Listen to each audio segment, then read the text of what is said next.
जय हिंद बच्चों। इस समय आप लोग महामनी इंस्टीट्यूट के यूट्यूब चैनल से जुड़े हुए हैं और आज हम लोग class 10th mathematics Hindi medium NCERT book का फर्स्ट चैप्टर वास्तविक संख्या यानी रियल नंबर्स पढ़ने जा रहे हैं।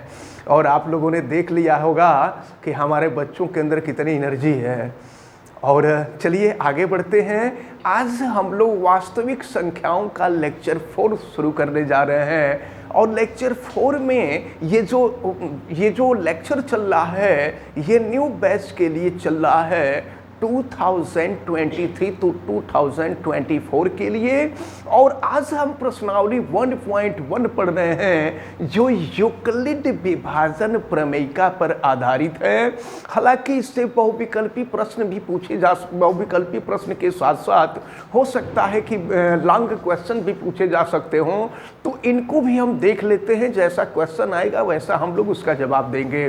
तो हम आपको बताने जा रहे हैं क्वेश्चन नंबर 2। और क्वेश्चन नंबर 2 शुरू करने से पहले मैं आपको बता दूं कि महामनी इंस्टीट्यूट के सभी नए बैच प्रारंभ हो गए हैं। 9th 10th 11 12 के सभी बैच, चाहे वो हिंदी मीडियम के बैच हो या इंग्लिश मीडियम के बैच हो, यानी सीबीएसई बोर्ड के क्लास, यूपी बोर्ड के क्लास के अतिरिक्त आपका मैं बता दूं कि प्रिपरेशन सीयूईटी का भी बैच कल शुरू होगा। कल लाइव क्लास चलेगा, यानी संडे को, हर संडे को लाइव क्लास चलेगा सीयूईटी का।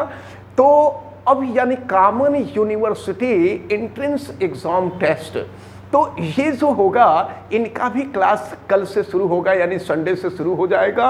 और फिर हम आपको बता दें कि अगर वास्तव में आप चाहते हैं कि बहुत इंटेलिजेंट स्टूडेंट बन जाए तो आप महामनी इंस्टीट्यूट में तत्काल एडमिशन ले लें। सभी न्यू बैच शुरू हैं और अगर बैच फुल हो जाएगा तो शायद एडमिशन में आपको कठिनाई हो, परेशानी हो, इसलिए आप सभी लोग तत्काल प्रवेश ले लीजिए। और चलिए हम शुरू कर रहे हैं प्रश्न संख्या 2। और प्रश्न संख्या 2 को देखते हैं कि प्रश्न संख्या 2 में दिया क्या है। इसको आप देखिए, दर्शाइए कि कोई भी धनात्मक विषम पूर्णांक। प्रश्न में ये कहा जा रहा है कि दर्शाइए कि कोई भी धनात्मक विषम पूर्णांक 6q + 1, 6q + 3, 6q + 5 के रूप का होता है, जहां q कोई भी पूर्णांक है। प्रश्न को एक बार फिर से समझ लीजिए। आप सभी लोग बुक खोल करके अपने बुक में भी देखें। क्वेश्चन आपसे ये कहा जा रहा है कि दर्शाइए कि कोई भी धनात्मक विषम पूर्णांक। तो विषम पूर्णांक कौन होता है? 1 होता है, 3 होता है, 5 होता है, 7 होता है, 9 होता है, यानी जिसमें 2 से भाग नहीं जाता है वो विषम पूर्णांक होता है। आपको पता है। तो प्रश्न में आपसे यही कहा जा रहा है कि दर्शाइए कि जितने भी धनात्मक विषम पूर्णांक होते हैं वो सब या तो 6q + 1 के रूप में होंगे, या 6q + 3 के रूप में होंगे, या 6q + 5 के रूप में होंगे, जहां q कोई भी पूर्णांक हो सकता है। q के जगह पर कोई भी धनात्मक पूर्णांक हो सकता है। तो अब देखिए, ऐसे प्रश्न को अगर करना होगा तो कैसे करेंगे? तो अब हम मान लेते हैं, देखिए, माना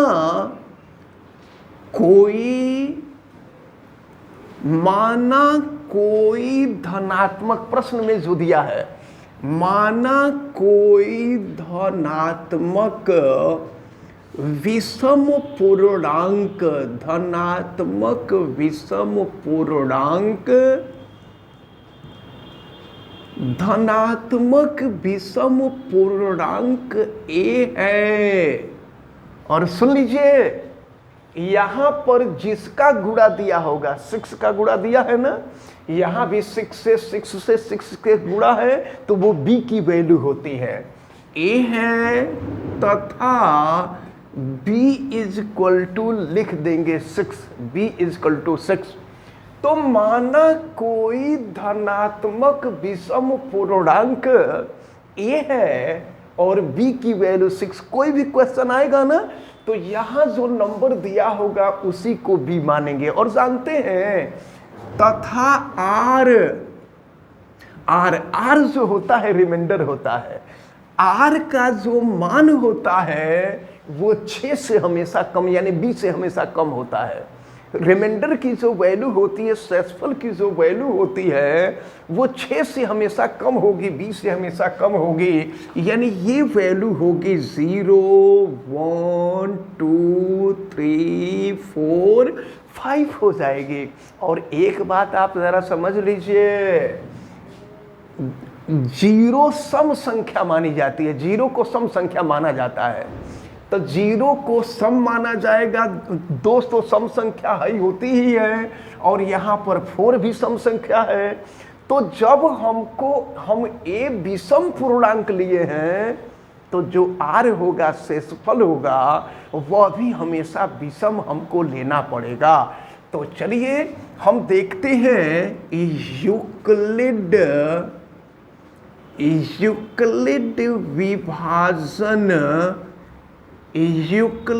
विभाजन प्रमेयिका से, यूक्लिड विभाजन प्रमेयिका से देखिए क्या होता है, a is equal to b q plus r. यही यूक्लिड विभाजन प्रमेयिका है, a is equal to b q plus r होता है। जरा देखेंगे आप, a तो हम लोगों ने मान लिया है, b की वैल्यू दी गई है 6 और ये है q, और इसके बाद हो जाएगा r। लेकिन हमें विषम पूर्णांक लेना है, तो विषम पूर्णांक दिखाने के लिए हम r के जगह पे हमेशा विषम संख्या लेंगे।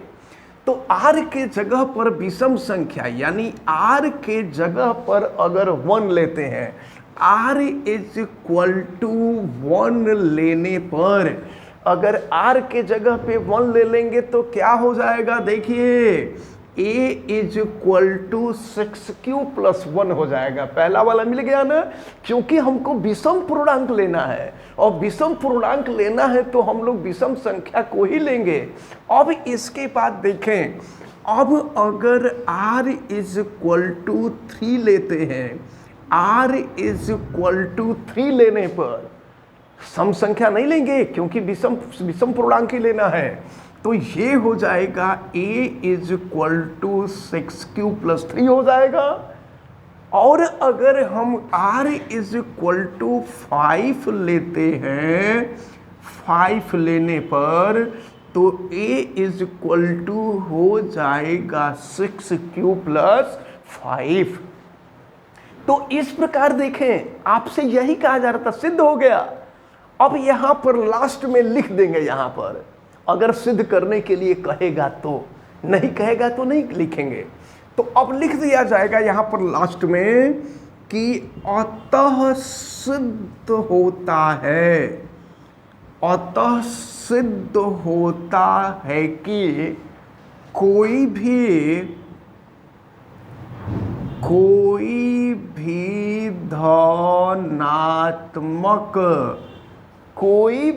धनात्मक विषम पूर्णांक 6q plus 1 6q plus 3 6q plus 5 के रूप का होता है, के रूप का होता है, जहां q कोई पूर्णांक है, लिख देंगे जहां q कोई पूर्णांक है। और लास्ट में अगर सिद्ध करने के लिए कहा जा रहा है तो लास्ट में लिख देंगे दैट प्रूव्ड। क्लियर हुआ ये क्वेश्चन आप सभी लोगों को? देखते हैं क्वेश्चन नंबर 3 को। हालांकि क्वेश्चन नंबर 3 थोड़ा सा डिफरेंट टाइप का है। देखिए क्या कहा जा रहा है, किसी परेड में 616 सदस्यों वाली एक सेना की एक टुकड़ी है जिसमें 616 सदस्य हैं। यानी 616 सैनिक हैं। इसको 32 सदस्यों वाले एक आर्मी बैंड, आर्मी में बैंड भी होता है, और 32 सदस्यों वाली आर्मी बैंड, तो 32 सदस्यों वाली एक आर्मी बैंड के पीछे मार्च करना है। मार्च का मतलब परेड करना है। दोनों समूहों की संख्या समान संख्या वाले स्तंभों में मार्च करना है। दोनों समूहों को, ये जो दोनों समूह हैं, इनको समान संख्या, दो समूह कौन कौन, एक आर्मी बैंड वाले और दूसरा परेड करने वाले, तो दोनों समूहों में समान संख्या वाले स्तंभों में मार्च करना है। तो उन स्तंभों की अधिकतम संख्या ज्ञात कीजिए जिसमें वो मार्च कर सकते हैं। सुनिए, जब न्यूनतम संख्या पूछी जाती है तो लघुत्तम समापवर्त निकालते हैं, और जब अधिकतम संख्या पूछी जाती है ना तो महत्तम समापवर्त निकालते हैं। इसका मतलब कि सैनिकों की जो संख्या है वो 616 है, और आर्मी बैंड वालों की जो संख्या है वो 32 है। तो अगर अधिकतम संख्या हमको ज्ञात करनी होगी तो अधिकतम संख्या ज्ञात करने के लिए इन दोनों का हम लोग HCF निकाल लेंगे, यानी 616 और 32 का हम HCF निकाल लेंगे।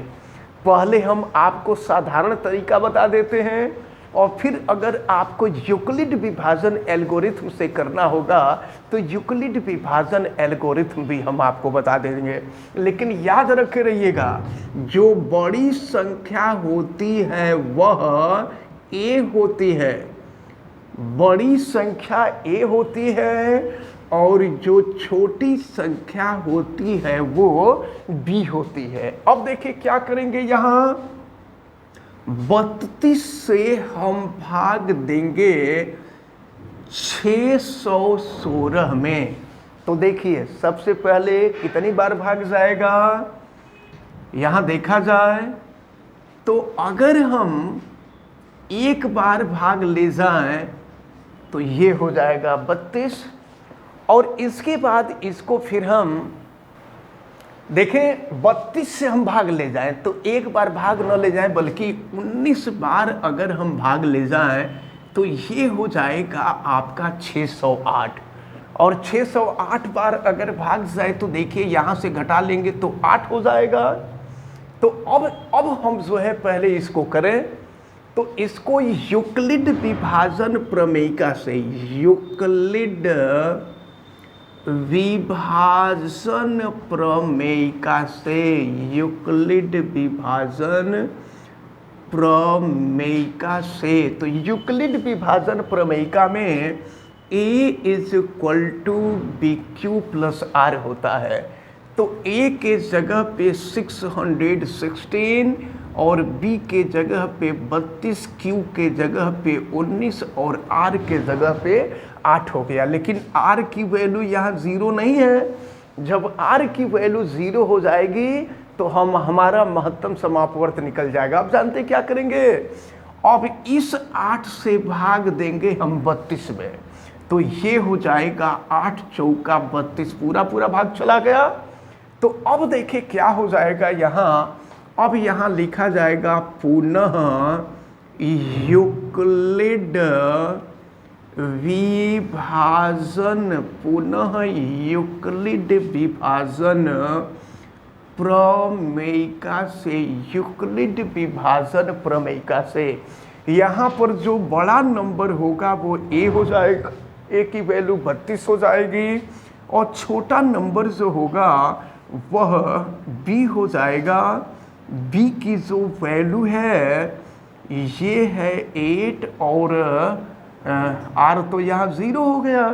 तो अब देखिए क्या हम लिखेंगे, या चलिए हम यहाँ अभी रखते हैं, तो a is equal to b q, q की वैल्यू है 4 और प्लस r की वैल्यू 0।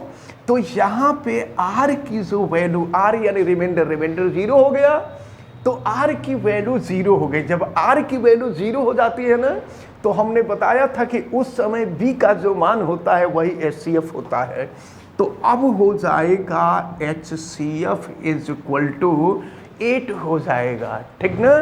तो अब जरा ध्यान पूर्वक देखें, अगर आपसे मान लीजिए डिटेल में कहता है यूक्लिड विभाजन प्रमेयिका का प्रयोग करके सॉल्व करिए, तो इसको आप ऐसे करके दिखाएंगे। और नहीं, अगर ऑप्शनल क्वेश्चन पूछता है तो ऐसे कर लेंगे और लास्ट में देखेंगे कि लास्ट में किससे भाग चला जा रहा है पूरा पूरा। तो लास्ट में जिससे भाग चला जाएगा वही HCF हो जाएगा। तो ये दोनों क्वेश्चन आप लोगों को समझ में आ गए हैं? Yes sir. अब और क्वेश्चंस को हम लोग देखेंगे नेक्स्ट डे नेक्स्ट लेक्चर में, यानी लेक्चर 5 में हम लोग देखेंगे। तो हमें उम्मीद है कि जितने लोग वीडियो देख रहे हैं उनको भी ये सारी बातें बिल्कुल अच्छी तरह से समझ में आ रही होंगी, और इनको आप सभी लोग बहुत अच्छी तरह से तैयार कीजिए। और आपको मैं फिर बता दे रहा हूं कि महामना इंस्टीट्यूट में सभी बैच शुरू हो गए हैं और सभी एकेडमिक बैच शुरू हो गए हैं। 9th 10th 11th 12 Hindi medium CBSE board और साइंस आर्ट कॉमर्स के सभी बैच शुरू हो गए हैं। इसलिए आपके परिचित या आप लोग अगर एडमिशन लेना चाहते हैं तो आप शीघ्र महामना इंस्टीट्यूट में एडमिशन ले लें। और आप वीडियो को देख रहे हैं तो वीडियो को लाइक ज़रूर कर दें, और अगर चैनल पे नए हैं तो चैनल को सब्सक्राइब कर लें, बेल आइकन को प्रेस करें। और अगर किसी प्रकार की कोई दिक्कत समझ में आती है तो आप हमें कमेंट करके ज़रूर बतावें, और वीडियो को मैक्सिमम स्टूडेंट तक शेयर करें। आप सभी लोगों का बहुत बहुत धन्यवाद।